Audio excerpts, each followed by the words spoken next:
Doctor adenoids, tonsils అంటూ ఉంటారు. రెగ్యులర్‌గా మా పిల్లలకి ఎడినాయిడ్స్ ఆపరేషన్స్ చేయించామంటారు.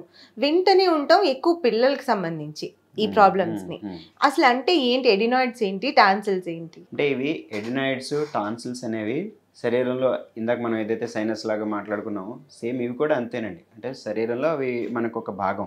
మనకి శరీరంలో రక్షణ వ్యవస్థ అనేది ఒకటుంటుంది. హ్మ్. అంటే ఈ డిఫెన్స్ మెకానిజము, ఇమ్యూనిటీలో ఈ ఎడినాయిడ్స్, టాన్సిల్స్ అనేవి ఒక part. They are not our enemies actually. మనకేంటంటే ఈ లింఫ్ నోడ్స్ అని వినే ఉంటారు మీరు. లింఫ్ నోడ్స్ అంటే మనకి శరీరంలో ఇక్కడ మెడ భాగంలో ఉంటాయి. అలాగే ఈ ఆర్మ్స్ దగ్గర ఉంటాయి. అట్లాగే ఈ గ్రాయిన్స్‌లోను. సో, అలాగే ఈ అబ్డమెన్‌లో కూడా చాలా చోట్ల ఇవన్నీ లింఫ్ నోడ్స్ అనేవి ఉంటాయన్నమాట. అవి ఒక చిన్న ఆల్మండ్ షేప్డ్ ఆల్మండ్ సైజ్‌లో ఉంటాయి. ఓకే. సో, ఈ లింఫ్ నోడ్స్‌లో ఏంటంటే మనకి ఇమ్యూనిటీకి సంబంధించిన వర్క్ అంతా కూడా జరుగుతూ ఉంటుంది. ఇవి బాడీ డిఫెన్స్‌కి చాలా అవసరం. హుహు. అయితే ఒక్కొక్కసారి ఏమవుతుందంటే మనకి కంచె చేనుని మేసినట్టు. సో, ఈ లింఫ్ నోడ్స్‌లోనే అంటే ఈ టాన్సిల్స్, ఎడినాయిడ్స్ ఏమవుతాయంటే అవే బ్యాక్టీరియాని హార్బర్ చేస్తాయి. So, they give shelter to bacteria, viruses అట్లా అనమాట. అంటే అలాగే వాటి మీద ఒక బయోఫిల్మ్ లాగా ఫామ్ అవుతుంది. ఈ బ్యాక్టీరియాలన్నీ కూడా ఎడినాయిడ్స్ మీద, టాన్సిల్స్ మీద చేరి ఒక ఫిల్మ్ లాగా ఫామ్ అవుతుంది. అవి దాని ద్వారా ఏమవుతుంది, మనం ఇప్పుడు రేపు పొద్దున్న యాంటీబయాటిక్స్ ఇచ్చినా, ఏమి ఇచ్చినా కూడా అది పెనిట్రేట్ అయ్యి లోపలికి వెళ్ళలేమనమాట. హుహు. సో, ఇలాంటి సందర్భాల్లో మనము వాటికి ట్రీట్మెంట్ ఖచ్చితంగా ఇవ్వాల్సి ఉంటుంది. సో, అప్పుడు మనం వాటిని ఇంచుమించుగా చెప్పాలంటే ఎనిమీగానే పరిగణించాల్సి ఉంటుంది. ఓకే. అలాగే అవి తీసేయడం వలన మనకి చాలామంది అడుగుతుంటారు. మరి ఇప్పుడు మీరేమో రక్షణలో భాగం అంటున్నారు, డిఫెన్స్ సిస్టమ్ అంటున్నారు, చాలా ఇంపార్టెంట్ అంటున్నారు. ఇప్పుడు అవి తీసేస్తే ఎలాగా? అవి హ్మ్. అసలు తీసేయచ్చా? వాటికి మీరు సర్జరీ ఎలాగని కూడా అడుగుతూ ఉంటారు చాలామంది నన్ను. అవును. అంటే ఫస్ట్ పేరెంట్స్ కన్సర్న్ అదే ఉంటుందన్నమాట. సో, ఇందులో ఏంటి మనకి సాధ్యమైనంత వరకు తీయకుండా మందుల ద్వారాను, అలాగే కొన్ని కొన్ని జాగ్రత్తల ద్వారానే దీన్ని మనం ట్రీట్మెంట్ చేయడానికి ప్రయత్నిస్తాం. ఓకే. అయితే ఒక్కొక్కసారి కొన్ని లక్షణాలుంటాయి. అసలు ఫస్ట్ ఎడినాయిడ్స్, టాన్సిల్స్ లక్షణాల గురించి కనుక మాట్లాడుకుంటే మనం ఈ తరచుగా జలుబు చేస్తూ ఉండడం పిల్లల్లో. నార్మల్‌గా ఒక 4, 5 సార్లు సంవత్సరానికి ఒక 8 సంవత్సరాల వయసొచ్చే వరకు పిల్లలకి సంవత్సరంలో 3, 4 సార్లు జలుబు చేస్తుంది కనీసం. హ్మ్. అవును. కొంతమందికి 7, 8 సార్లు కూడా చేయొచ్చు.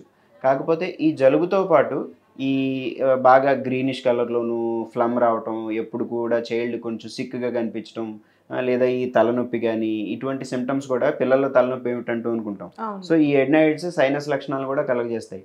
అలాగే ఈ మనకి ముక్కులో నుంచి గాలి వెళ్ళి వెనక్కి గొంతులోకి దిగే మార్గంలో ఈ జంక్షన్‌లో ఎడినాయిడ్స్ ఉంటాయి. హుహు.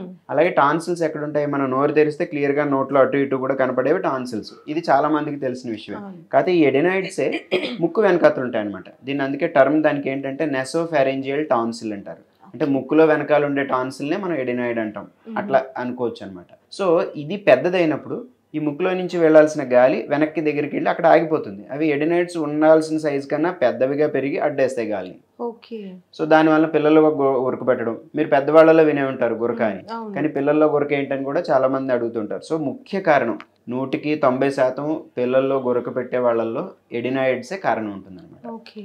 సో, ఈ ఎడినాయిడ్స్ కానీ ఫిజియోలాజికల్ హైపర్ట్రోఫీ అంటే ఎలాగంటే ఇప్పుడు వుమెన్‌లో తీసుకుంటే థైరాయిడ్ గ్లాండ్ కూడా ఫంక్షనింగ్ ప్యూబర్టీ టైంకి దాటేసరికి కొంచెం థైరాయిడ్ అది బాగా యాక్టివ్‌గా పనిచేయటం అనేది ఉంటుంది.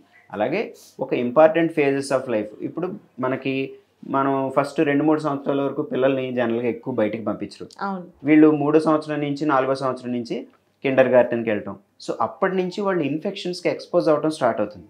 హ్మ్. అందుకే మనకి ఫస్ట్ 3 సంవత్సరాల్లో చాలామంది మా క్లినిక్‌కి వచ్చినప్పుడు, హాస్పిటల్‌కి వచ్చినప్పుడు చెప్తారు. ఇప్పటిదాకా ఏమీ లేదండి బాబుకి సడెన్‌గా ఇలా మొదలైంది. మన క్లినిక్‌కి స్కూల్‌కి పంపించగానే ఇలా స్టార్ట్ అయిందని చెప్తారు. ఇట్స్ వెరీ క్వైట్ ఆబ్వియస్ అనమాట. అంటే పిల్లలు దానికి ఎక్స్‌పోజ్ అవ్వటం అనేది సహజం. దాని ద్వారా ఇన్ఫెక్షన్‌లు రావటము సహజం. అప్పుడేమవుతుంది ఈ ఎడినాయిడ్స్ డిఫెన్స్‌లో పార్ట్ అని చెప్పాను కదా! కాబట్టి అవి ఏం చేస్తాయంటే ఎక్కువగా పని చేయటం అనేది జరుగుతుంది. సో, దాని వల్ల సైజ్ పెరుగుతాయి. వాటి పరిమాణం పెరుగుతుంది. ఓకే. వాటిలో ఉండే వర్క్ ప్రాసెస్ ఎక్కువ అవుతుంది కాబట్టి సైజ్ పెరిగి దాని వలన వచ్చే ఇబ్బందుల్నే మనము ఈ ఎడినాయిడ్ ప్రాబ్లమ్స్ అని చెప్పి అంటాం అనమాట. ఓకే. ఈ గురక కావచ్చు, జలుబు కావచ్చు ఇట్లాంటివన్నీ. మరి టాన్సిల్స్‌కి, ఎడినాయిడ్స్‌కి ఏంటి రిలేషన్? టాన్సిల్స్, ఎడినాయిడ్స్ అన్నీ ఒక దగ్గరే ఉంటాయండి. It's a group of tissue in a similar location. అంటే ముక్కు వెనకాతలే ఎడినాయిడ్ ఉంటుంది. కింద నోట్లో టాన్సిల్స్ ఉంటాయి. కానీ ఇవంతా కూడా ఎక్కడున్నాయి మీరు కరెక్ట్‌గా ఆలోచిస్తే ఎయిర్‌వే. అంటే ముక్కు నుంచి ఇలా గొంతుకి ఇక్కడ దాకా గాలి వెళ్ళే దారిలో ఈ ఎడినాయిడ్స్, టాన్సిల్స్ 2 ఉన్నాయి. టాన్సిల్స్ బాగా పెద్దగైనా కూడా పిల్లలు సరిగ్గా తినలేకపోవడం, రిపీటెడ్ ఇన్ఫెక్షన్స్ వల్ల గ్రోత్ అది సరిగ్గా లేకపోవడం. అంటే డైరెక్ట్ రిలేషన్ ఉండదు. అంటే టాన్సిల్స్ చాలా మంది అడుగుతారు, టాన్సిల్స్ సరిగ్గా ఉంటే మేము పిల్లడు ఎదగట్లేదని తీసుకొచ్చామండి అంటారు. సో ఆ ఎదుగుదలకి డైరెక్ట్ రిలేషన్ ఉండకపోవచ్చు, కానీ ఇండైరెక్ట్గా ఎలా ఉంటుందంటే రిపీటెడ్గా ఇన్ఫెక్షన్ వచ్చింది అనుకోండి, మనం తినే ఆహారము అంతా కూడా దానిలో ఉండే ఎనర్జీ అంతా కూడా టాన్సిల్స్ ఈ తీసుకున్న వాటిని ఫైట్ చేయడానికే సరిపోతుంది, మనకు వచ్చే ఇన్ఫెక్షన్స్ని ఫైట్ చేయడానికే సరిపోతుంది అనమాట. సో దాని ద్వారా పిల్లలు వీక్ అవటం అనేది జరుగుతుంది. డాక్టర్, పిల్లలకి తరచుగా దగ్గు జలుబు ఇలా వస్తూనే ఉంటాయి, కానీ ఇది ఎడినాయిడ్స్ వల్ల లేకపోతే టాన్సిల్స్ వల్ల అనేది ఎలా తెలుసుకోవాలి? దీనికోసమే మనం యాక్చువల్గా మీరు ఏదైనా ప్రాబ్లం వచ్చినప్పుడు ఫస్ట్ పీడియాట్రిషియన్ దగ్గర కన్సల్ట్ అవుతారు కాబట్టి న్యాచురల్గానే పిల్లల డాక్టర్లకి దానికి మీద కొంత అవగాహన ఉంటుందన్నమాట. వీళ్ళే మనకి మీరు రెగ్యులర్గా ఇప్పుడు జలుబు వచ్చి 3-4 రోజులు తగ్గిపోయింది అనుకోండి, ఏ డాక్టర్ దగ్గరికి వెళ్ళవసరం లేదు, వెళ్ళరు కూడా తల్లిదండ్రులు. ఇది ఈ 4-5 రోజులు ఆగి నేను ఇందాక చెప్పినట్టు ఒక 10 రోజులు 15 రోజులు కొనసాగుతుంది, తగ్గట్లేదంటే ఆటోమేటిక్గా డాక్టర్ పేరెంట్స్ తీసుకొని ఎయిదర్ పీడియాట్రిషియన్ దగ్గరికి, కానీ కొంతమంది ఆల్రెడీ ముందే అవగాహన ఉంటారు, ఇది జలుబు ఉంది ముక్కు ప్రాబ్లం కాబట్టి డైరెక్ట్గా ఈఎన్టీ స్పెషలిస్ట్ దగ్గరికి వచ్చే అవకాశం ఉంటుంది. అప్పుడు మా బాధ్యత అనమాట, అంటే చూసి అసలు ఇది ఏమిటి, ఎందుకు వస్తుంది, అంటే దీని లక్షణాలు, అంటే అవన్నీ చూసి ఈఎన్టీ డాక్టర్ దీన్ని డయాగ్నోస్ చేయడం కరెక్ట్ అనమాట. అంటే నేను మీకు లక్షణాలు అనేవి చెప్పొచ్చు, కానీ ఏదైతే మనము చూసి పేషెంట్ని ఎగ్జామినేషన్ చేసి కరెక్ట్గా అంటే అసలు ఏం జరుగుతుంది అనేది తెలుసుకుంటే వచ్చే డయాగ్నోసిస్ చాలా కరెక్ట్గా ఉంటుంది. అయితే ఈ వ్యాధి లక్షణాలు అయితే మనం ముందు చెప్పుకున్నట్టు, అంటే ఎడినాయిడ్స్ టాన్సిల్స్ అంటే గురక పెట్టడం, లేదా నోరు తెరిచి నిద్రపోవడం రాత్రిపూట, తరచుగా ఈ జలుబు అనేది నేను చెప్పినట్టు 5-6 సార్లు 5-6 సార్లు 7-8 సార్లు కొంతవరకు మొదటి 4-5 సంవత్సరాల్లో వస్తాయి, especially school going age start అయినప్పుడు. కానీ అవి ఇంకా తర్వాత కూడా పిల్లలు ఎదుగుతున్నా కూడా అలా కంటిన్యూ అవ్వవు, ఫ్రీక్వెన్సీ అనేది తగ్గిపోతుంది. కానీ ఇలా కాకుండా ఇంకా రిపీటెడ్గా వస్తున్నాయి, తగ్గట్లేదు, జలుబు వస్తుందండి వెళ్తుంది వెంటనే వచ్చేస్తుంది అని చెప్తారనమాట. అలాగే వీళ్ళలోనే ఈ చెవికి సంబంధించిన సమస్యలు కూడా వస్తాయి కొంతమంది పిల్లల్లో. ఏమవుతుంది, ఈ ముక్కు నుంచి నేను చెవికి కనెక్షన్ ఉందని చెప్పాను కదా, కరెక్ట్గా ఆ కనెక్షన్ ఎంట్రన్స్ దగ్గర, దాన్ని యూస్టేషన్ ట్యూబ్ అంటారు కరెక్ట్ టెర్మినాలజీ. సో ఆ యూస్టేషన్ ట్యూబ్ ఎంట్రన్స్ దగ్గర ఈ ఎడినాయిడ్స్ ఉంటాయి.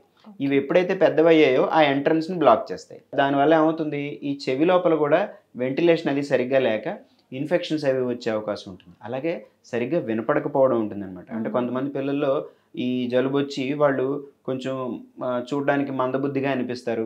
మందబుద్ధి అంటే వాళ్ళ ఇంటెలిజెన్స్ బాగానే ఉంటుంది, కానీ వాళ్ళు ఎందుకు ఉండరు అంటే చెవులు సరిగా వినపడక, క్లాస్లో వెనకాల కూర్చునే వాళ్ళు ఉన్నారనుకోండి, ముందు సరిగా టీచర్ చెప్పేది అది వినకపోవడం, కొంచెం డల్ అయినట్టు అనిపించడం, చదువులో కూడా అంత ఇది చూపించకపోవడం. దానికి ఇంకా వేరే కారణాలు ఏముంటాయి, నిద్రపోలేదనుకోండి, మీకు క్లాస్లో ఏకాగ్రత కూడా ఉండదు. సో ఇవన్నీ కూడా రోల్ ప్లే చేస్తాయి అనమాట. సో ఇటువంటి ఏ లక్షణాలు కనిపిస్తున్నా సరే మనము డాక్టర్ని సంప్రదిస్తే వాళ్ళు దానికి తగ్గట్టుగా చూసి దాన్ని డయాగ్నోసిస్ చేస్తారు. Okay, right.